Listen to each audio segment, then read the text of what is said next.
عام طور پر لوگ بخیل ہیں، سخاوت سیکھنی پڑتی ہے.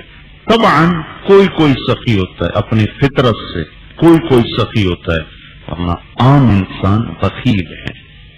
ہاں جو محنت کرتا رہتا ہے پھر اللہ اسے اس کا دل کھول دیتا ہے، اللہ اسے سخی بنا دیتا ہے. میرا باپ اپنی فطرت میں سخی تھا، فطرت سے وہ کھلا کے خوش ہوتا تھا، کھا کے اتنا نہیں خوش ہوتا، کھلا کے خوش ہوتا. مہمان نہیں ہوتا تھا وہ پریشان ہو جاتا تھا کہ میرا ڈیرا ویلا پیا، پرانا نہیں کوئی نہیں. اور اللہ کا فضل ہے، شروع سے ہی اللہ تعالیٰ نے ایک خوشحال گھر میں پیدا کیا. تو نوکروں کی بہتات ہوتی تھی، لیکن مجھے ٹرے پکڑواتا تھا، جاؤ اور جا کر مہمانوں کو روٹی کھلا کے. مہمان کون؟ میرے پیودے نہیں، مسافر راگیر. وہ زمانہ تھا کچی سڑکیں، تو رات ہو جاتی تھی جو لوگ ڈیروں پہ، جس ذمہ دار کا ڈیرا چلتا تھا وہاں جا کے لوگ سو جاتے تھے. تو مجھے بڑا یاد ہے 20 آدمی، 15 آدمی، 10 آدمی، 5 آدمی، 2 آدمی، 1 آدمی، کبھی کوئی بھی نہیں. یہ روز کا منظر ہوتا تھا. 15 20 آدمی سارے مسافر، کوئی جاننے والا کوئی. ان مسافروں کو میرا باپ روٹی میرے ہاتھ میں پکڑا رہا، جا کے روٹی کھوا کے. یہ اس کا احسان ہے. اس نے لاشعور میں پینے کی عادت ڈالی، کھلانے کی عادت ڈالی. حالانکہ اس وقت برا لگتا تھا، مینو کیوں وقت جان دیں، اور نوکر بیٹھا انہوں نہیں آدھے، مینو آدھے جا روٹی کھوا. تو اس وقت برا لگتا تھا، لیکن لاشعور میں چیز ایسے خطرہ بن کے اندر جا رہی تھی. ہر کوئی اپنی اولاد کو بچت سکھاتا ہے، پتر بچاتے کھاؤ، بچاتے کھاؤ. کوئی ہوتا جو سکھاتا ہے لا دے، یہ کون سکھاتا؟ ہر کوئی بچتے ہی سکھاتا پھرتا ہے.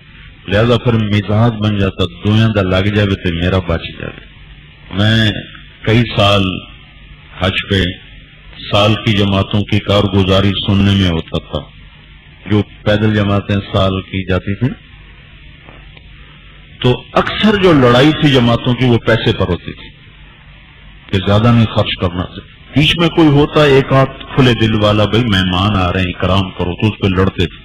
بالکل نہیں، پیسہ بچا کے ہم تو قرضہ لے کر آئے، ہم چلو اسی سے واپس جا کے قرضہ دے دیں گے. وہ اللہ کے غنی ہونے کو بھول گئے کہ یہ انہوں نے اللہ کے نام پہ قرضہ لیا ہے، اللہ اتارے گا اور 10 گنا واپس بھی کرے گا. تو اکثر جو جماعتوں کی لڑائیاں ہوتی تھی وہ ہوتی تھی پیسے پہ، کہ زیادہ کیوں خرچ کرتے، زیادہ کیوں خرچ کرتے، زیادہ خرچ ہو رہا ہے. چوتھا نمبر ویسی تبلیغ والوں نے ختم کر دیا ہے، یا پہلا نمبر ہے یا چھٹا نمبر ہے. پچھلی تبلیغ تو اڑ گئی ساری، نہ تمہارے مدرسوں میں پڑھایا جاتا ہے، نہ تبلیغ میں بولا جاتا ہے. لہذا تبلیغ میں عبادت گزار مجمع بھی پیدا ہوا ہے اور یقین والا مجمع بھی پیدا ہوا ہے. قربانی دے کر لمبے لمبے سفر کرنے والا مجمع بھی پیدا ہوا ہے، لیکن اچھے اخلاق والا مجمع نہیں تیار. اور یہ بڑا مشکل سبق ہے زندگی کا. تو اخلاق کے ایک حصہ ہے جو میں تم سے 2 دن پہلے بات کی تھی کہ کھانے کو سلیقہ، کھانے کا سلیقہ یہ بھی اخلاق کا حصہ ہے. تو ایک مثال مشہور تھے، ایک بخیل آدمی گیا، میں چلو 4 دن روٹی فرائے کروں کھا یہ. تو وہ 13-14 دن باہر کھیلتا رہا، بے چلو شکر ہے 14 دن میرا چولہا تھا ٹھپے ہوئے. وہ جب گھر آیا تو کٹھے 14 مہمان اس کے آ گئے. تو سر پکڑ کے کہنے لگا، نوتا گیا 14 دن تے 14 اتو پرانے آئے تے نوتا تا تھائیں دا تھائیں رہ گیا. میرے باپ نے ایک دفعہ نہیں کئی دفعہ یہ بات کہی بطور وصیت کے کہ مجھے پتا ہے تم لوگوں کی زندگیوں کا رخ ایسا ہے کہ تم یہاں نہیں رہ سکو. ایک ڈاکٹر ہے، ایک تبلیغ، یہاں کون رہے گا؟ لیکن میری ایک نصیحت ہے کہ میرا ڈیرا آباد رہے. مرنے کے بعد بھی اس کو اپنی سخاوت کا احساس کہ میرا ڈیرا آباد رہے. تو تم تو میری اولاد ہو نا، میں تمہارے سامنے کیا فخر کروں گا، صرف تمہیں سبق کے لیے بتا رہا ہوں. جب ہماری ماں فوت ہو گئی تو ہم نے کچن ڈیرے میں بنا دی. کچن ڈیرے میں بنا دی،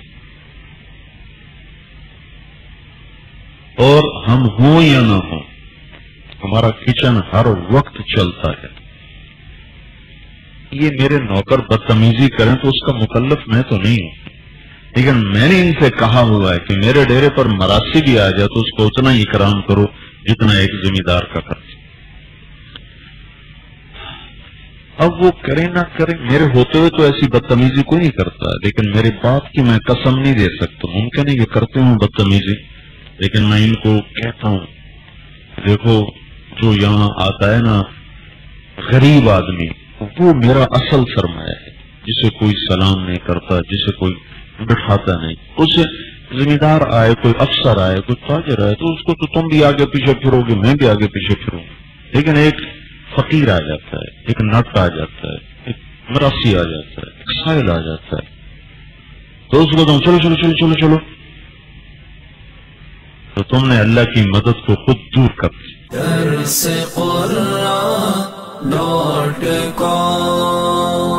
www.darsequran.com